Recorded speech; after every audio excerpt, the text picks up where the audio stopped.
Ya, sekarang kita bersama dengan Nahdatul Ayumi. Assalamualaikum Nahdatul. Waalaikumsalam warahmatullahi wabarakatuh. Selamat pagi rakan kita Muhammad dan juga Nadira. Selamat Selamat pagi pagi kembali. kembali. Kami ini sebenarnya Ya, lapar, belum bersarapan. Dan tertanya-tanya, kalau di daerah Temburong, di mana sebenarnya tempat yang nyorang the best, yang paling lubuk sedap? lubuk yang paling sedap dan juga Untuk mendap. mudah untuk belurih udang galah ini. Betul, di mana? Sebenarnya banyak tempat-tempat yang boleh dikunjungi untuk mencari udang galah. Kalau macam di restoran-restoran ataupun gerai-gerai memang ada. Kalau mau yang masak sudahlah di restoran lah. Kalau yang mau yang mentah, bis kita pun boleh datang ke Tamu Aneka. Di sana ada juga peniaga-peniaga yang menjual udang galahan ya. Tapi Muammar nemu yang mentahnya, malas yang memasak. Baiklah, terus saja kami serahkan pada Nahdatul Ayumi untuk perkongsiannya dari daerah Temburong. Silakan.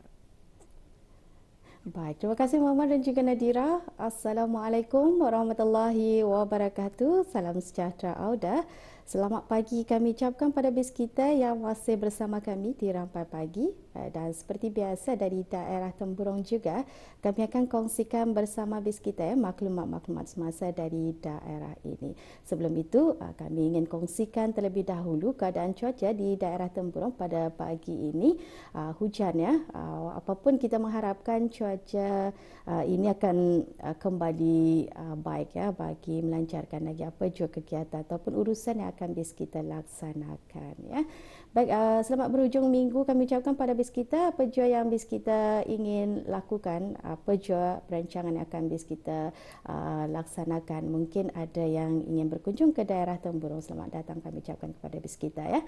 Baik, Auda, kita akan kongsikan di sini mula-mula sekali di mana pada hari Ahad iaitu esok 10 Zulhijjah bersamaan dengan 10 Julai 2022 akan diadakan majlis pengagihan daging ibadah korban sunat ke bawah duli Yang Maha Mulia Paduka Seri Baginda Sultan Haji Hassanah Bolkiah Muizzaddin Wad Daulah Ibni Almarhum Sultan Haji Umar Ali Saifuddin Sa'dul Khairi Waddin Sultan dan Di-Pertuan Negara Brunei Darussalam dan juga ke bawah duli Yang Maha Mulia Paduka Seri Baginda Raja Isteri Pengiran Anak Hajah Saleha binti Almarhum Pengiran Pamanca Pengiran Anak Haji Muhammad Alam serta kerabat baginda bagi tahun 1443 Hijrah bersamaan dengan 2022 Masihi bagi peringkat daerah Temburong akan diadakan esok 10 Julai 2022 bertempat di Dewan Belalung Kompleks Dewan Kemasyarakatan Pekanbagan bermula pada pukul 9 pagi.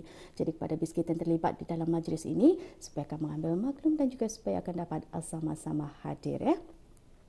Baik, untuk seterusnya sudah kita akan saksikan terlebih dahulu bahan yang telah pun kami sediakan pada pagi ini. Kita akan bersama dengan pendekatan rakan setugas kita Siti Zawati yang telah pun membuat baru-baru ini pendekatan mengenai perkhidmatan TV daerah Temburong bersempena dengan sambutan Hari Perkhidmatan Televisyen Brunei yang ke-47 tahun. Kita saksikan bersama.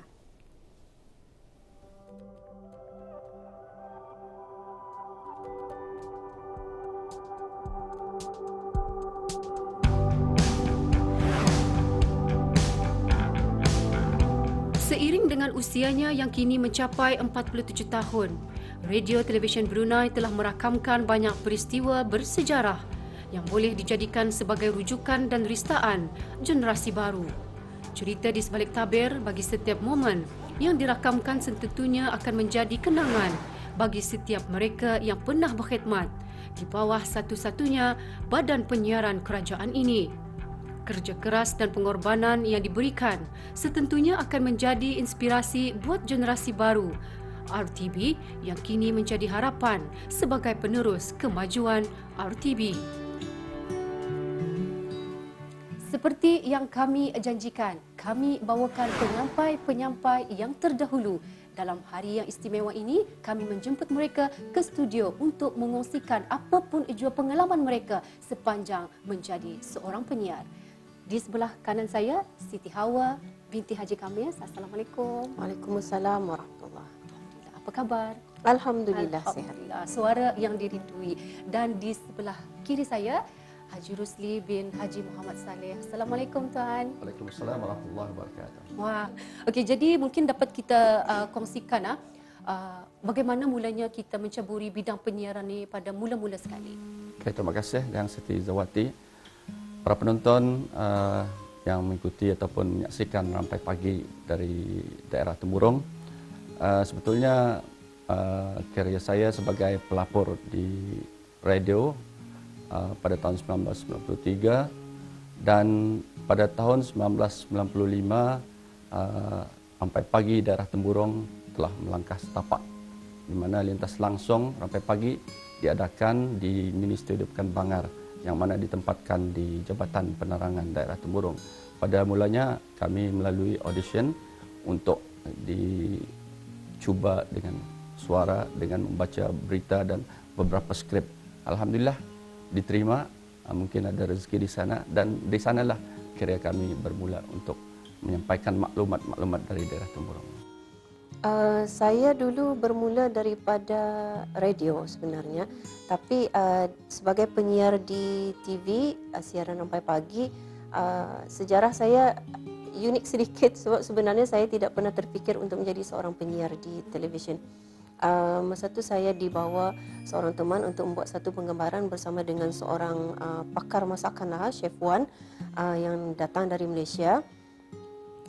Masa tu kebetulan presenter yang sepatutnya datang tidak dapat hadir kerana ada masalah. Jadi saya waktu itu berada di lokasi penggambaran dan diminta untuk menjadi presenter sebagai orang yang menginterview sahaja. Kemudian bila bahan tersebut dihantar ke bandar, penerbit pada masa itu mengatakan saya boleh dicadangkan untuk menjadi penyampai. Jadi mungkin dari sanalah rezeki saya, ditakdirkan Allah saya menjadi presenter turun-turun ayam lah atau orang. Bidan terjun saja. Satu pengalaman yang dapat dikongsikan Joy yang kita dipercaya ianya bermanfaat kepada penonton-penonton Ketani di luar sana yang tengah menyaksikan kami pada ketika ini. Jadi sudah pastinya menjadi seorang penyiar ini bukan perkara yang mudah untuk menyampaikan apapun jua informasi, apa yang perlu ada dalam diri seorang penyampai. Mungkin kita dapat kongsikan.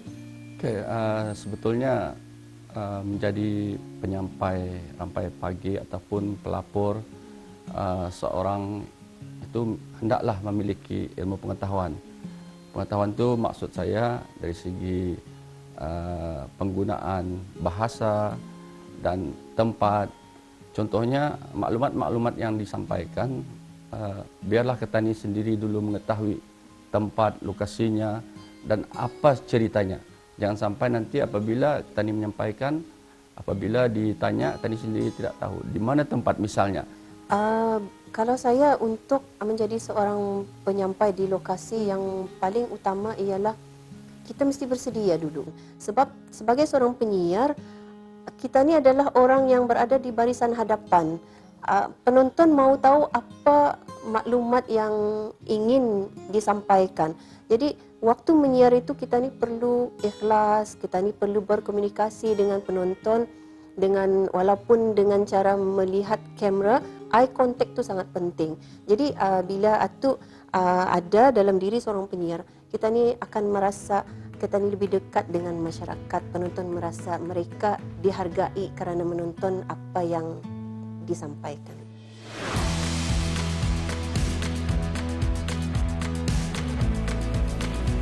Di kesempatan ini saya mengucapkan selamat Hari Perkhidmatan TV yang ke-47 tahun. Assalamualaikum warahmatullahi wabarakatuh. Saya Siti Amiza selaku penyampai dari daerah Temburong ingin mengucapkan selamat ulang tahun Perkhidmatan TV ke-40 tahun kepada seluruh rakan setugas di manapun anda berada. Jadi apa yang diharapkan agar kita terus sentiasa memberikan info, inspirasi dan menceriakan hari-hari bagi rakyat dan penduduk negara Brunei Darussalam. Untuk itu, Assalamualaikum warahmatullahi wabarakatuh. Assalamualaikum, saya Nahdlatul Ayumi binti Nur Hamizan ingin merakamkan tahniah kepada seluruh warga televisyen Brunei sempena sambutan ulang tahun Perkhidmatan Televisyen Brunei ke-47 tahun dan didoakan semoga televisyen Brunei akan terus cemerlang dalam menyalurkan maklumat-maklumat terkini sebagai wadah penyampai kerajaan kepada masyarakat. Hai.